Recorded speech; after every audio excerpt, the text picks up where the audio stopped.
Alright, today we're going to talk about the Frostbite. Is it good? Alright, well first off, this gun looks absolutely amazing. One of the coolest looking skins you've ever seen. But, is it good? Well, this gun is actually just a reskinned Dragonfly with a scope. The Dragonfly is typically not a fan favorite. It is a sniper rifle that has to hit things multiple times in order to kill targets, which people don't typically like. Sniper rifles are mostly expected to kill in 1 or 2 shots. Otherwise, they are not great weapons. So, right off the bat, you may not like the style of fighting of this gun. Now, this gun has an additional problem, and that is the element. So, if you look at modify perks, this has 1 element and 1 element only. The Frostbite is a water pistol. So, it is only good against fire enemies, making it a very, very niche weapon, severely limiting the time that you would ever use this gun. And the fact that it has such an incredibly narrow field of use, of effectiveness, it is unlikely that everyone is ever going to god roll this weapon, and because no one's going to god roll this weapon will never, ever, ever be good. It's the big problem with the Frostbite is it's competing with some pretty thick competition. In the sniper slot, you're competing with the Obliterator. The Obliterator is notoriously the best sniper rifle in the entire game. It can shoot through walls, through terrain, through shields, through riot husks. You can shoot through anything with an Obliterator. This one, you can't. So any sniper rifle that doesn't have the utility of the Obliterator is basically never going to see use, because it takes an incredible amount of time and resources to power up a weapon, and when your weapon doesn't have the utility of its peers, it is just very limited in its scope of usefulness. So this one here is going to see no use whatsoever. It's good for killing fire only. It has it doesn't fire the way people expect a sniper rifle to fire. It's quite fast. 2.5 shots per second is pretty fast. You can really drop shots quickly. It's a semi-automatic, so you got to pull the trigger every single time you want to shoot your gun.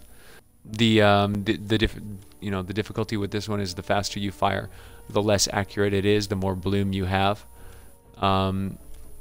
So, yeah. Is this gun good? No. This gun's really not good at all. It's probably not worth your points to level up. It's probably not worth your points to perk up or god roll or anything. If you did decide that you wanted to do that, it still is a good anti-fire element energy, option. If you are fighting fire elements and you use this gun, it's going to do pretty darn good damage. But you keep in mind that you're not going to have any of the perks that the Obliterator has. You're not going to be able to shoot through stuff. This one has a very limited scope of what it does, but it's one of the coolest looking snipers in the entire game by far. It's got that wonderful frost camo on it. It's got a really cool looking scope. It used to be very rare, which made it a prestigious gun to have. People like rare weapons, but they released this one in the event store, making it no longer rare at all. So for those of you who are thinking about getting it, you can get it, but know that this is one of those novelty weapons that you build for fun, just for kicks, just because it is something that no one else is going to have. And if you walk in with a god roll version of this, you're going to have something pretty special.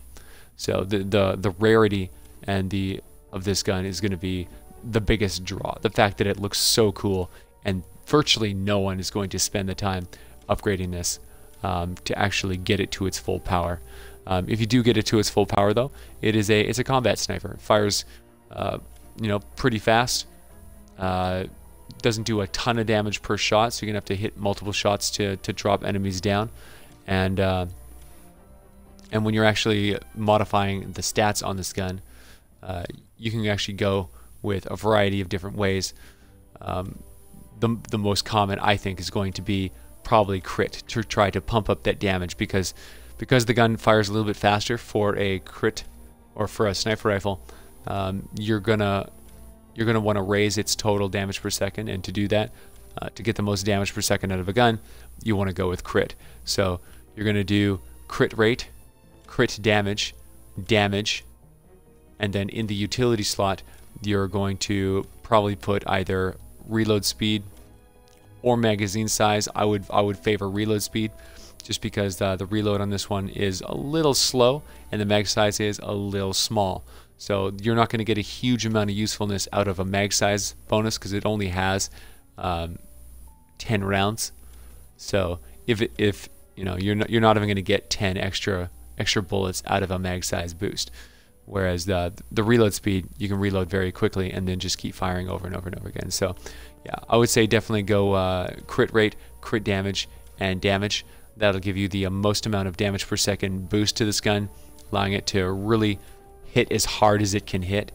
And yeah, really utilize that water perk. Whenever you see fire enemies, think of this gun, pull it out, and just start cutting enemies apart. So someone who's better at sitting back at long range and really letting it rip. So I think one of the best characters to use for the Frostbite is somebody like Enforcer Grizzly, somebody who doesn't really need to use their abilities very often, somebody who can sit back, someone who doesn't have any weapon abilities to encourage them to favor better weapons. And yeah, you can just sit back with your Teddy damage bonus with the ability damage and the extra Teddy duration, and you can sit back and feel comfortable just sniping and doing as much damage as you can from range.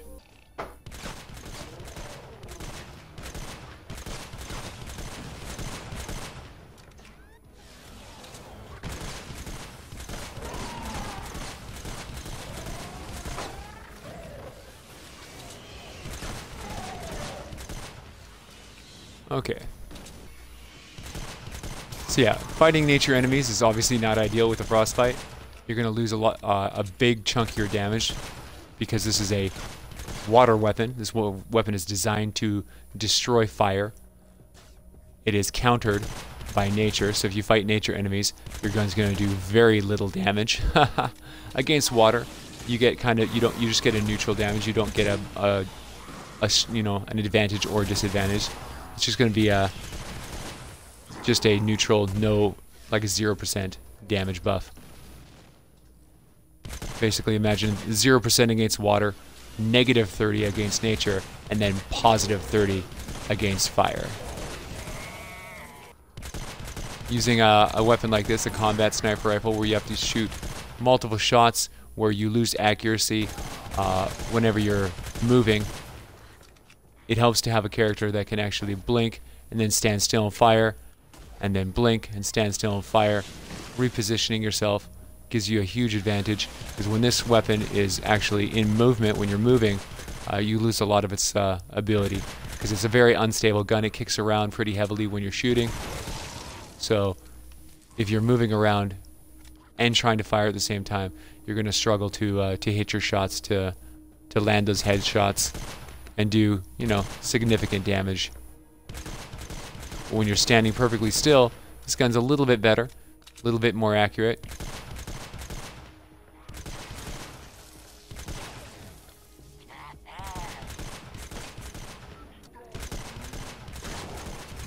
Yeah, I don't think this gun's ever going to be anybody's favorite, but I don't mind it. I don't mind this gun. A combat sniper is fighting fast, moving fast, hit and run, kiting. You know, you're not going to one-shot kill anything with this gun, but you can chip away at the enemies, get a good position, build some cover.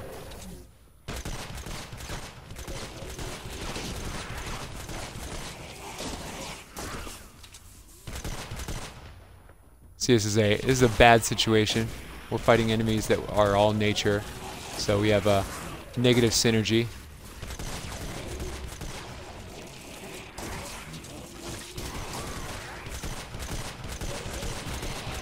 Fighting inside your dead zone is obviously not the best at all.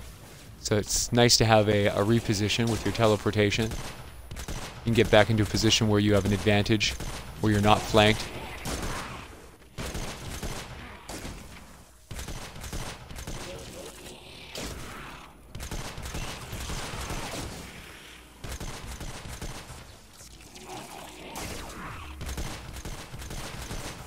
There we go. There we go. Pick them apart, eat them up. That's how you dominate. Try to keep them all on one side. When you get into a situation where you're penned in, this gun's definitely going to struggle. Because, yeah, the stability is always going to be an issue. It's not the most stable gun. When you're firing really quickly, you have pretty severe kick.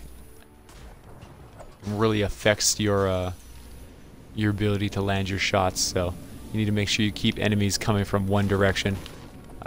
Really helps to play this character on an Outlander that has phase shift. That way you can control where you are fighting from, and that'll give you a really big advantage to maximizing the damage of a weapon like this. Where this gun struggles compared to an Obliterator is that riot shields basically don't care about your attacks at all, whereas an Obliterator could shoot right through those shields, completely destroying the enemy. So one of the many reasons that you wouldn't want to use the Frostbite compared to better snipers like the Obliterator. Just the lack of penetration. Oh yeah, this gun sucks. This gun is so weak. Like, true, this gun is not leveled up, but if I were to use any other weapon that was the same level as this one with, with default garbage perks, it would be doing so much better. This one here, the accuracy struggles heavily. It's just such a weak, like, it jostles so hard, the accuracy is so bad. The amount of damage that it does per clip is just not, struggles so much. Yeah, really truly the standouts of this gun is that it looks really cool and it is good against fire enemies, but just the handling and the style of play seems counterintuitive. The faster you fire this gun, the more inaccurate it becomes, and the gun's only good if you're firing this gun fast. So the only way to do well with this gun is to struggle, is like an eternal struggle with bad stability. It's a very unsatisfying weapon to fight with, and I really hate feeling handicapped against riots. Using a sniper that can't deal with riots it feels bad.